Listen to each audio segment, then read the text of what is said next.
એને સબસ્ક્રાઈબ કરો, લાઈક કરો, શેર કરો. આ આપણી જીત છે, અસલી જીત ખજૂરભાઈની આ છે.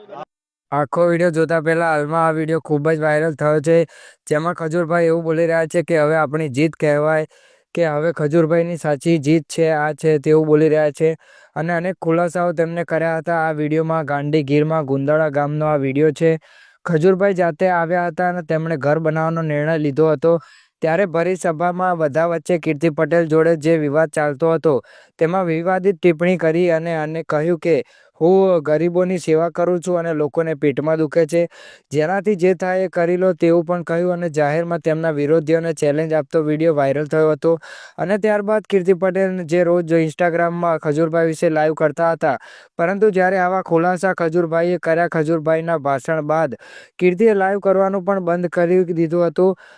કોઈ જવાબ કીર્તિ પટેલે આપ્યો નથી. તેથી એમ કહી શકાય કે ખજૂર મેદાને આવ્યા અને આવું બોલ્યા ત્યારબાદ કીર્તિ પટેલનું મોઢું બંધ થઈ ગયું અને આપણા ખજૂરભાઈની જીત થઈ. હવે ખજૂરભાઈ કેવું બોલ્યા હતા તેની ઝલક જોઈ લો.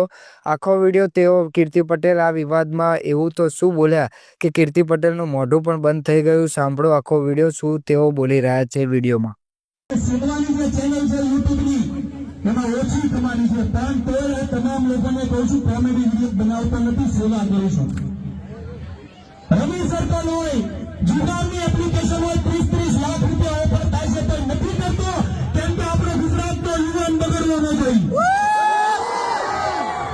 એ લોકોને પેટમાં દુખે કે આ આગળ આવ્યું છે કેમ, પણ હજી કાળવા ખજૂરનું ગુજરાત છે.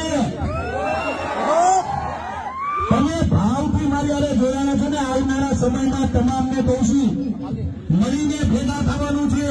આવા લુખ્ખાને પાઠ ભણાવવાનો સમય આવી ગયો છે. આ તમામ ગુજરાતીઓને કહું છું,